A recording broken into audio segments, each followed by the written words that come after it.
Asombro, tristeza y molestia son quizás las reacciones y sentimientos que envuelven la polémica en Cartagena por la cubierta de pintura que le fue puesta aparte del fuerte San Sebastián del Pastelillo sin autorización de las instituciones de patrimonio tanto locales como nacionales. Pero además de esta situación que se conoce surge una interrogante: ¿cómo afectan estos hechos al patrimonio de la Heroica? ¿Cómo además repararlos? Saludamos a esta hora en Noticias Caracol ahora a Mario Omar Fernández, científico de la conservación de patrimonio cultural y profesor asociado de la Facultad de Artes y Humanidades de la Universidad de los Andes de Bogotá. Profesor Fernández, gracias por acompañarnos aquí en Noticias Caracol ahora. Profesor, muchas gracias por la invitación. Gracias por estar con nosotros. Usted, que es una autoridad en el tema, ¿qué tan grave es el daño que sufrió el fuerte San Sebastián del Pastelillo con esta intervención? Bueno, aquí hay varias cosas que resaltar sobre este hecho que me parece a mí que ha tenido una gran repercusión. En primera, me parece maravilloso la gran repercusión que ha tenido, porque eso significa que existe una gran apropiación social del patrimonio cultural para los cartageneros y para el país. Que esta noticia sea tan importante y que haya salido en tantos medios y que todo el mundo esté pendiente, nos muestras el cariño, el amor y lo importante que es el patrimonio cultural para los colombianos, y esto es lo primero que me gustaría como rescatar. En segunda instancia, creo que aquí ha habido un problema grave, y es la falta de, recorrer los canales establecidos. Un bien de interés cultural de importancia nacional para ser intervenido debe contar con la autorización del Ministerio de Cultura, en este caso con la Dirección de Patrimonio, y ya sabemos que en este caso no fue realizado este tema. Entonces, si se hubiera hecho la consulta, si se hubieran planteado, nos hubiéramos evitado todo este problema. Entonces, creo que eso es lo más, digamos, peligroso, lo más complejo en esta situación, y es que también tiene que servir de ejemplo para que ningún otro bien de interés de importancia nacional pueda ser intervenido sin la adecuada y la autorización y acompañamiento de las instituciones que están al frente de estos temas.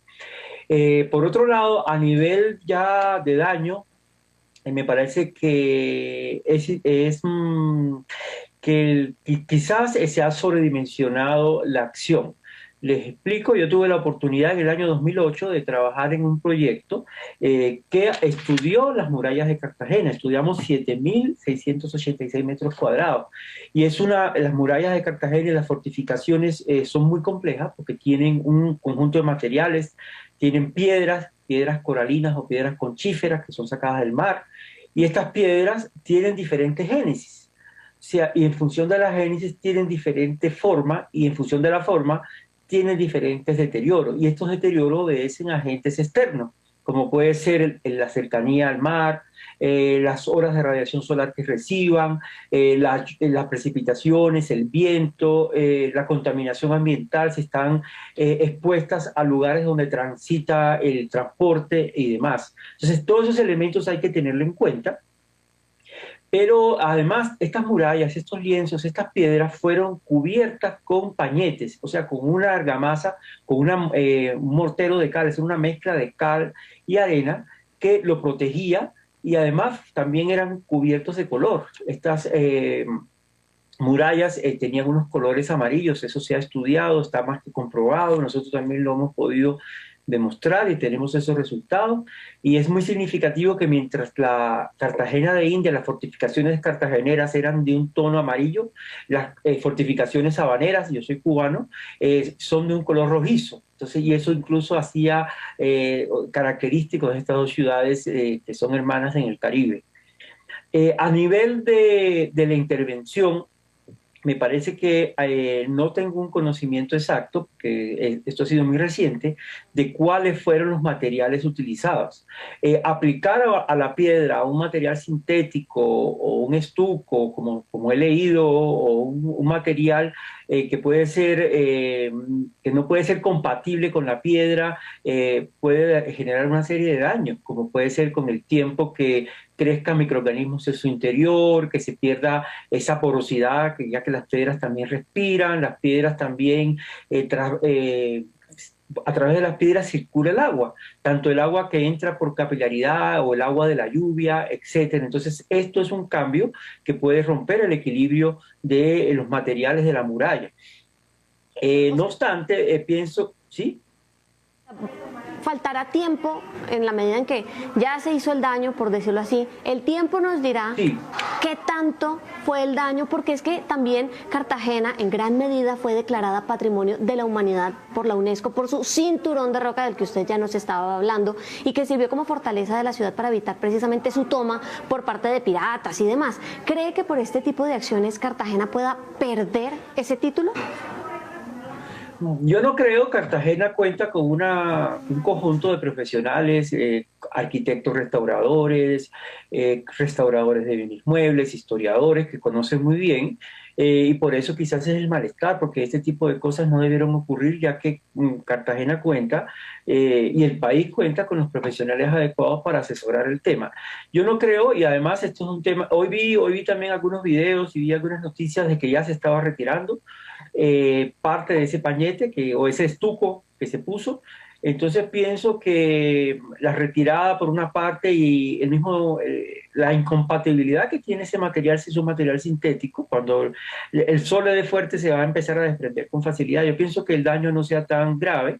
Ya tocará que el Ministerio de Cultura o el Instituto Distrital de Patrimonio en Cartagena o las entidades que se responsabilizan con el cuidado del patrimonio hagan un diagnóstico y determinen cuál puede haber sido la acción que se generó, si penetró ese material o no, si se pudo retirar completamente o no. Es muy difícil hacer un diagnóstico serio sin uno haber visto, sin conocer los materiales, sin conocer la técnica que se aplicó, sin saber cuál era el estado anterior de, de, de esa superficie a la que fueron aplicados estos materiales. Pero no creo que esto ponga en peligro la supervivencia. Creo que hay acciones y ya se tomarán en cuenta y se tomarán las medidas necesarias para poder retornar la muralla a su estado, digamos, anterior, y poder establecer los tratamientos adecuados para su conservación y preservación, como se ha realizado en Cartagena durante los últimos años. Yo he tenido la oportunidad de participar en algunos proyectos, pero tengo muchos colegas que han continuado apoyando estos procesos, trabajando, interviniendo, estudiándola, y por eso estas murallas se conservan en muy buen estado. Medidas correctivas y sobre todo para este lugar que ahorita nos tiene en el foco de la polémica. Pero también hay otros sitios emblemáticos de esta ciudad que también han sido intervenidos de manera arbitraria. ¿Por qué este tipo de situaciones, de acciones? Es decir, si se sabe que son lugares destacados, que tienen reconocimiento por su historia, ¿por qué hacerle esos cambios y más sin permiso? Bueno, es una buena pregunta. A veces se salta la norma, a veces las personas o las instituciones realizan estas acciones no digamos, con la intención de hacer daño, sino por todo lo contrario, tratan de intervenir, de embellecer, de mejorar digamos, las condiciones de los sitios, y lamentablemente no tienen en cuenta todos los parámetros establecidos en la legislación colombiana. Actuar sobre el patrimonio cultural sin los permisos requeridos y sin los materiales puede recaer en un delito, ¿no? Entonces, eso es importante, por eso me parece importante este tipo de entrevista, y me parece importante que esto sea motivo, digamos, de una discusión a nivel nacional, porque puede llamar la atención a otros sectores, a otras instituciones en Cartagena, pero también en el resto del país, de que existen unas instituciones que están destinadas a la conservación, a asesorar y a permitir, a tratar de que el patrimonio cultural colombiano sea legado a las futuras generaciones de la mejor manera posible. Entonces creo que son muchos los factores. El fundamental es la falta de educación en este campo. Hace falta más comunicación, hace falta que los medios de comunicación, por ejemplo, realicen también más acciones. Se han hecho estudios muy importantes, se han hecho obras muy importantes, se han hecho trabajos maravillosos, y jamás generan el impacto en los medios de comunicación que tiene un hecho como este, ¿no? Yo pienso que también hay que hacer un balance. Hay mucho trabajo muy bien realizado, hay muchos trabajos interdisciplinarios de muchos profesionales en que el Estado invierte muchísimos recursos y pasan sin penas ni gloria. Pienso que se necesita mucho más difusión de los temas de patrimonio y creo que esto es una oportunidad importante para reflexionar y para realizar y para generar, digamos, estrategias de educación, de comunicación, para que se cuide más y se conserve el patrimonio cultural colombiano. Profesor, ya hace unos instantes nos mencionaba que faltará ver qué tipo de material fue el que se utilizó precisamente para pintar esa parte del fuerte. Pero para los usuarios que se están conectando y que muchos pueden tener esta pregunta, ¿cuál sería y cómo, sobre todo, sería ese proceso para recuperar esa parte del fuerte de San Sebastián? Bueno, yo insisto, eso toca hacer un diagnóstico. Yo vi en unos videos que estaban retirando, aparentemente hay un estuco como sintético y sobre ese estuco se aplicó una pintura, pero no puedo dar certeza porque no tengo ningún informe de esto. Sencillamente he visto noticias y las noticias a veces no son tan, digamos, fidedignas y no ha habido unas noticias sobre la materialidad.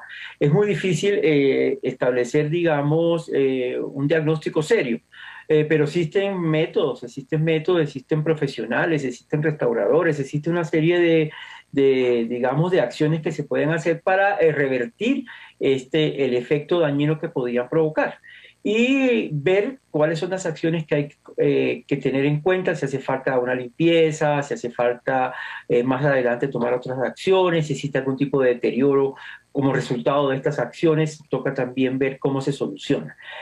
Como les digo, yo quisiera poder tener más idea, más información, pero es muy reciente y todavía no he visto un informe de las instituciones patrimoniales de Cartagena o de la Nación, del Ministerio de Cultura, que se hayan publicado donde aparezcan los daños y los tratamientos que se hayan realizado.